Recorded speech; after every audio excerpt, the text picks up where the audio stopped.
In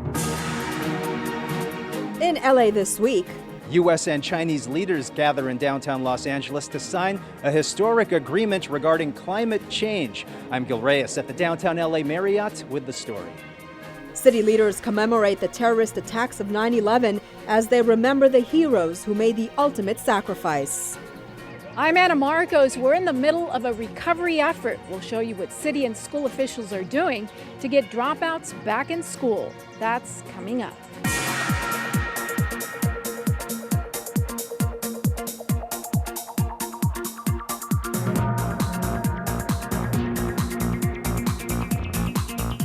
Hello and welcome to LA This Week. Thanks for joining us. I'm Yana Kay.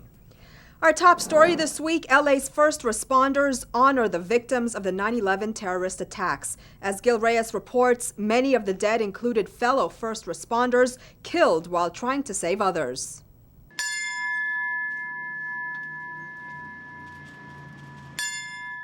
LA Mayor Eric Garcetti rings the city fire department's bell 10 times, a ceremony to remember the lives lost on September 11th, 2001. But it's also an opportunity to reflect on love, on family, and on the bonds of service that can span generations. Members of the city family gathered again this year at the Firefighter Training Center in Elysian Park on the anniversary of the 9/11 terrorist attacks. The deadliest terrorist strike on U.S. soil claimed the lives of 3,000 people in New York, D.C., and Pennsylvania. Around 400 victims were first responders trying to save people they didn't even know. Their West Coast counterparts, LAPD and LAFD personnel, share common bonds. We depend on each other. We believe in each other. And I think that's why we gather together, and that's why it is so important that we do this as one. LAPD Chief Charlie Beck, City Fire Chief Ralph Terrazas, City Controller Ron Galperin, and Mayor Garcetti. They laid wreaths on a piece of metal from the fallen World Trade Center towers. The 750-pound slab stands prominently at the Firefighter Training Center, a permanent fixture here so people will never forget. In Elysian Park, Gil Reyes for LA This Week. The training center also houses a 100-pound piece of limestone from the damaged Pentagon building in Washington, D.C.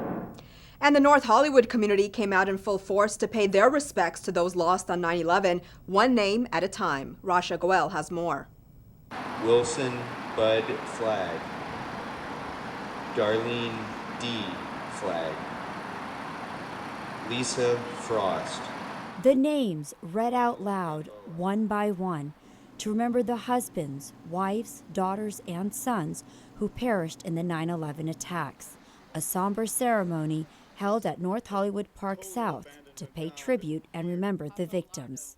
Councilman Paul Krekorian partnered with the Midtown North Hollywood Neighborhood Council and the LA Beautification team for the commemoration. From the mountains to the prairies, to the oceans, white with love. God bless America. There are high school seniors throughout our country who today were speaking about September 11th, who have no memory of that day at all, high school seniors. Which is why it's so important that we commit ourselves to remembering this day each year, so that we pass down this lesson and we never let it be lost in the fogs of time.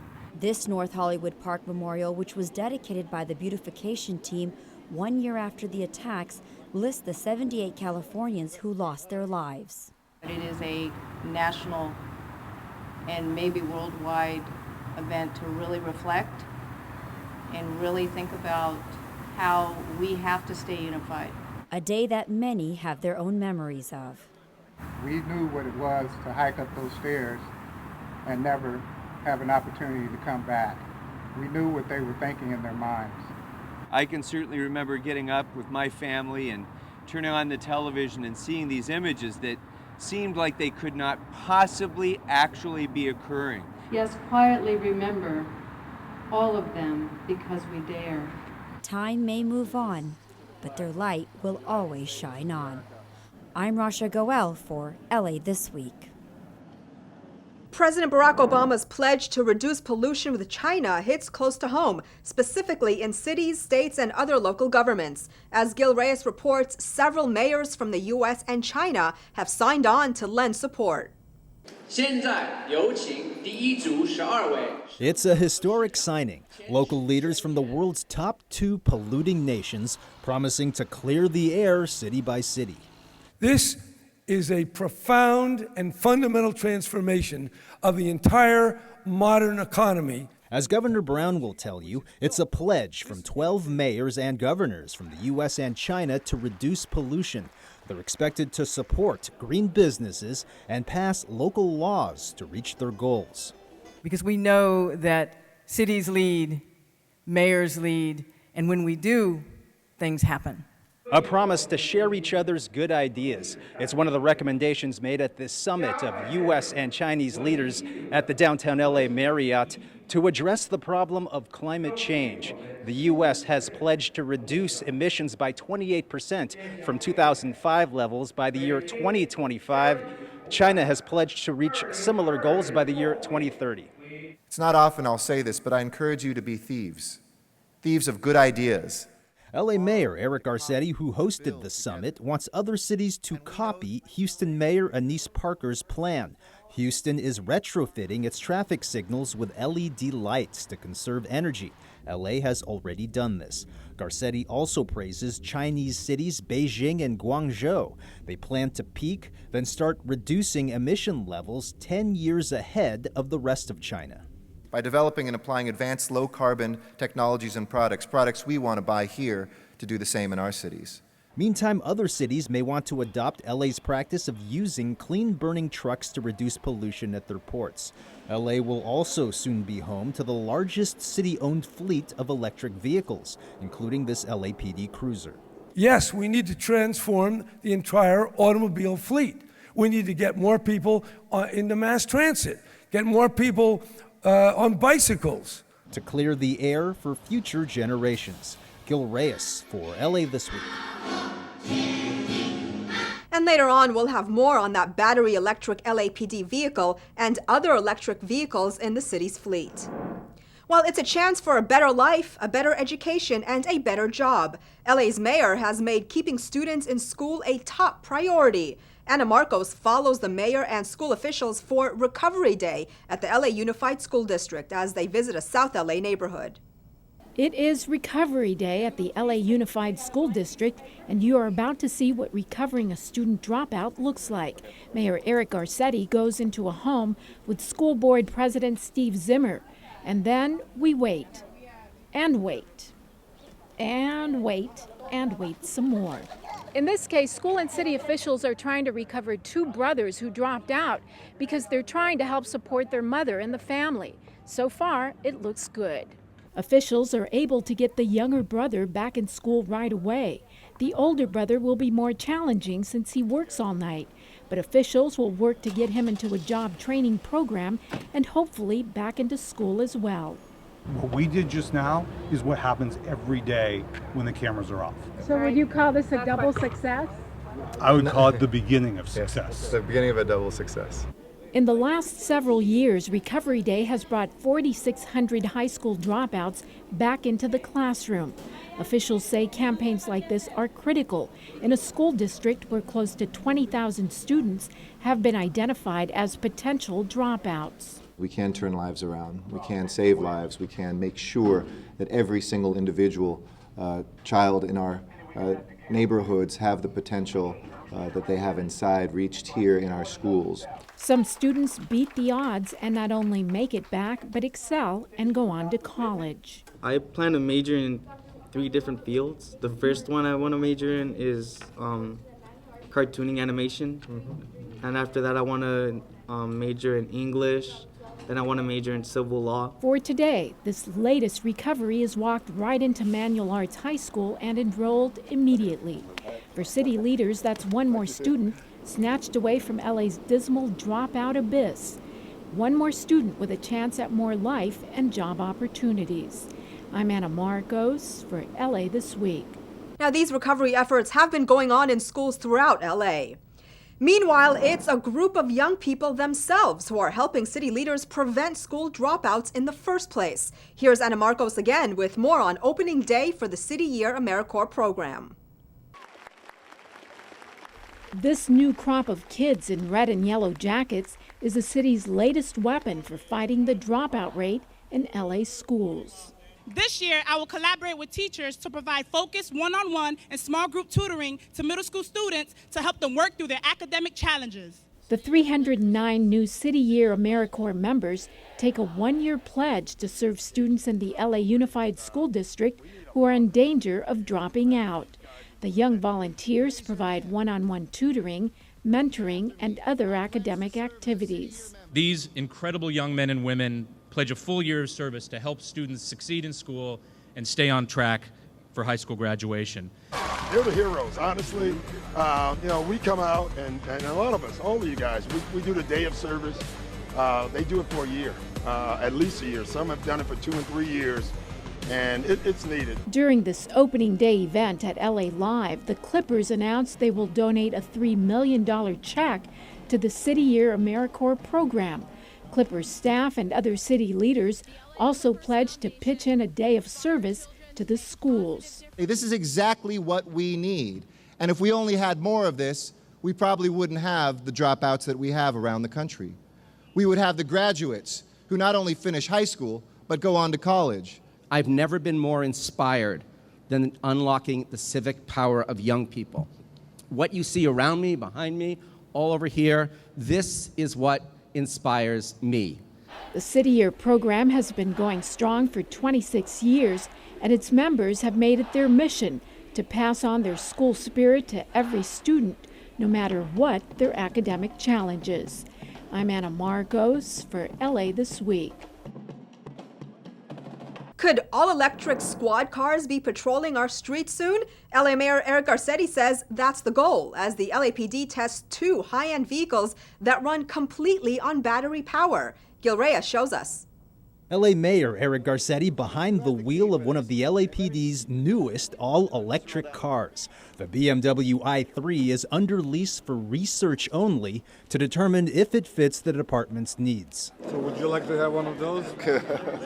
Maybe one day when I retire. It's a little out of my range right now, but I'm glad we're testing it, and if we can get a more affordable version for our police officers, it certainly saves us money over time, and it's worth investigating. Whether or not battery electric Beamers will be chasing bad guys one day, a bold commitment is already made. At this news conference at police headquarters, Mayor Garcetti says LA will soon have the biggest pure electric fleet of any city in the nation. 160 electric vehicles will soon be leased of various makes and models to the LAPD, LA City Fire, General Services Department, and the Department of Water and Power, helping to save fuel and the environment. EVs are really the way of the future, and we want to do our part. Also under consideration by the LAPD, this Tesla Model S P85D. It can go 0 to 60 in just over 3 seconds. Starting price, $105,000. Not cheap, but then again, no gas is ever needed. What an amazing transition from the 8 mile a gallon Plymouth to a vehicle like the Tesla or the BMW. I think that today, this announcement will ripple across the nation. As a challenge to other U.S. cities to go electric. In downtown L.A., Gil Reyes for LA This Week. In addition to the new EVs, the city plans to lease 128 plug-in hybrids, which can run on electric batteries and gasoline.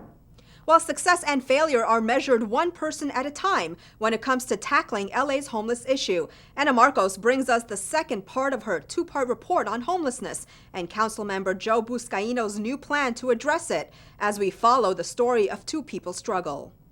We are about to meet Jared Christopher and Denise Vigil, 2 different homeless residents who put a human face on the staggering numbers. A 12% rise in homelessness in the county and a 39% spike in homelessness in the South Bay in 2 years, according to one report. This is Denise Vigil. You get discouraged. A lot of people have opinions that hurt. Sorry. Even though I have a voucher and I'm very hopeful to find a place, I'm still sleeping outside. Until then, it's a process. Meanwhile, Jared and his mom, who didn't want to appear in this video, became homeless following an eviction. I'm always going to stores and stealing stuff just to provide for myself, and I seem like, I can never stop. So you're on drugs? Yes. What kind of drugs? Methamphetamine. I've seen a large influx of homelessness out on the street. I feel that it's unsafe for a lot of the residents. I have an 8-year-old daughter. A recent homeless forum in San Pedro focused on possible solutions as Councilmember Joe Buscaino unveiled his 8-point plan to tackle this. He will beef up the number of outreach workers on LA streets and add a mental health street team and a footbeat patrol in San Pedro. A letter has gone out to mayors in neighboring cities to commit to solving the issue. A homelessness task force and cleanups of homeless encampments are also on the list. They are unsanitary, illegal, dangerous, and are a magnet of drug dealers and rapists. But the biggest tool in tackling the homeless problem, many say, is supportive housing with extra services for a fragile population that suffers from addictions, mental health problems, lack of finances, and violence of all kinds. In Skid Row, there's a crime syndicate unofficially called the Downtown Gangsters, and they're a mixture of Bloods and Crips who come downtown to prey on the homeless community. So when a drug dealer walks by a tent and he sees an individual struggling with addiction with burn marks, lips, bruxism, this is where I'm going to set up shop. Buscaino has committed to finding more supportive housing with 311 new units in San Pedro alone. The solution is housing, permanent housing with supportive services. And I do believe that we can end homelessness. One success story, Diane Vigil, shown earlier in the story. She has now found housing.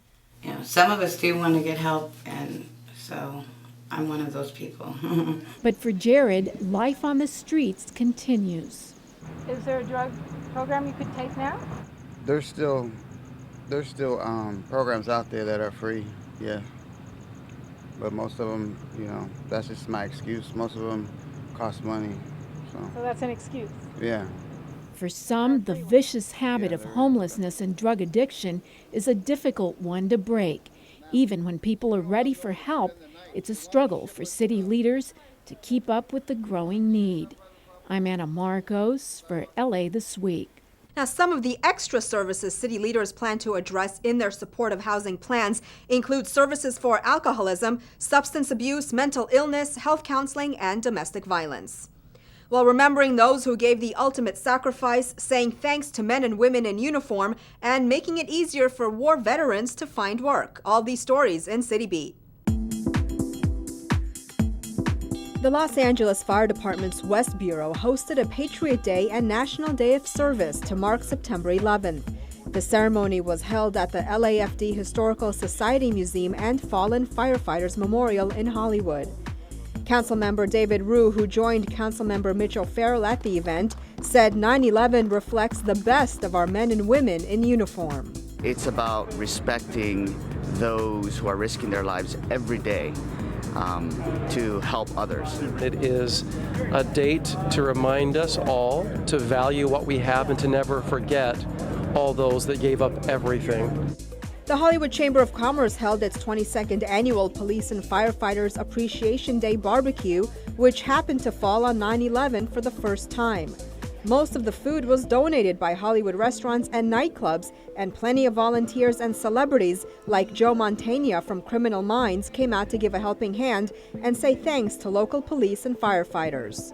We do this every year to show our appreciation for the things that they do for us, putting their lives on the line to protect the community.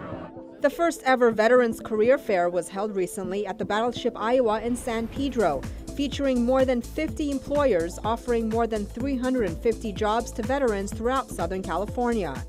Councilmember Joe Buscaino's office took part in the event.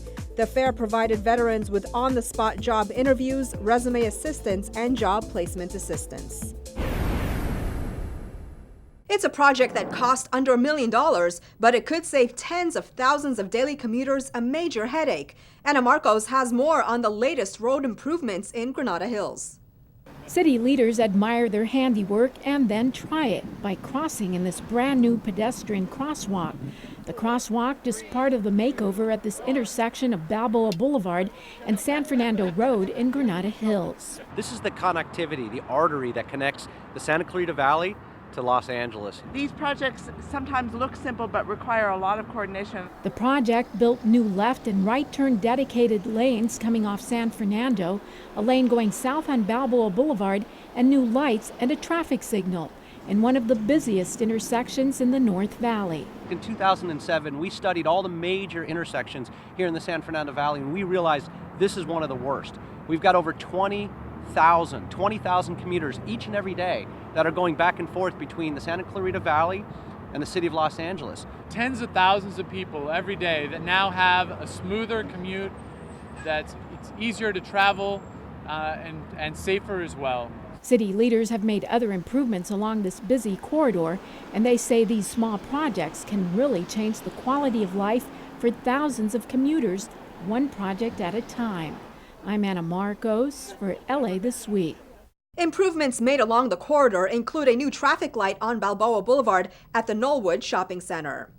While the historic two-day climate change summit hosted by Mayor Eric Garcetti was front and center not only in LA, but on social media as well. Here's some more of the summit in This Week in Tweets. This is going to take imagination, it's going to take science, it's going to take technology, and it's going to take the political leaders at every level doing more and more. The mayor's office posted a video of day one of the summit giving a recap of the day's events. They also tweeted a pic of Hollywood director James Cameron on stage writing, "Day one of U.S.-China Summit. Fascinating discussion on food policy with James Cameron and chef Sam Cass." They also wrote, "This is a critical time in history. Our calling to #ActOnClimate couldn't be clearer." Another post read, "Mankind has to rise to this incredible existential challenge. At Jerry Brown Gov, #ClimateCities, #ActOnClimate." And that's a look at This Week in Tweets. Well, this week we spotlight one of the NoHo Arts District's thriving small businesses. As Gil Reyes reports, the price of pastries may be going up. Business is booming at this North Hollywood restaurant, popular for its pies. This area is up and coming.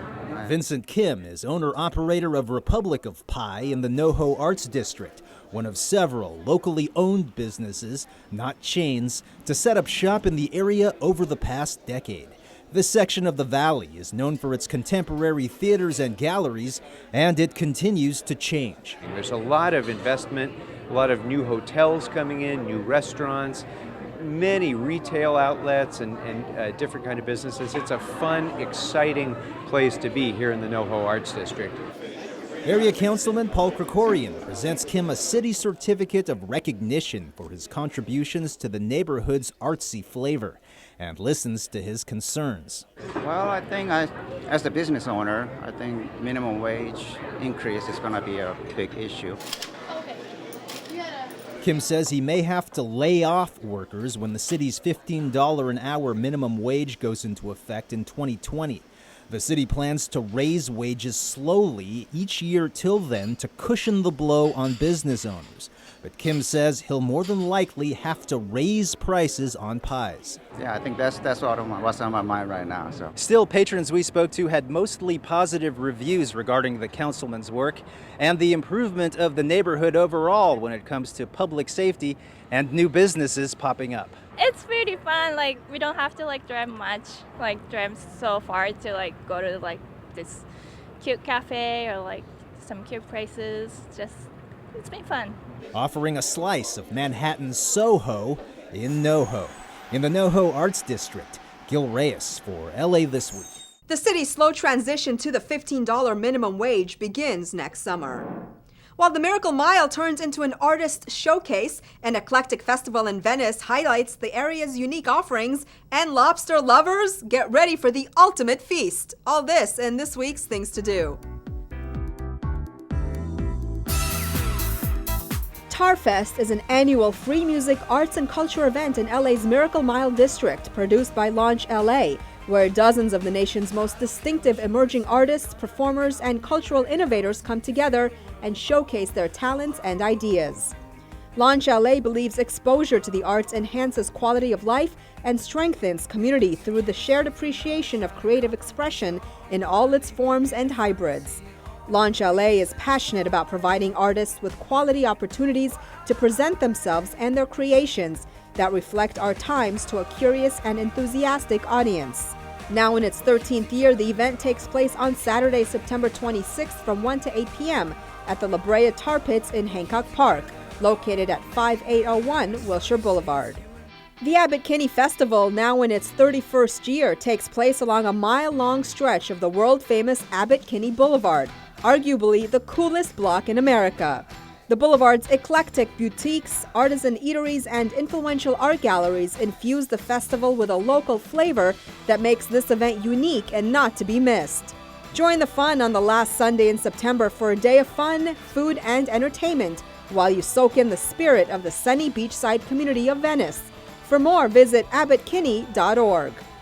If you love lobster, then head on over to the Port of LA's Lobster Festival and Music Weekend. The event features fresh discount Maine lobster meals flown in fresh daily and cooked on the spot with plenty of free entertainment.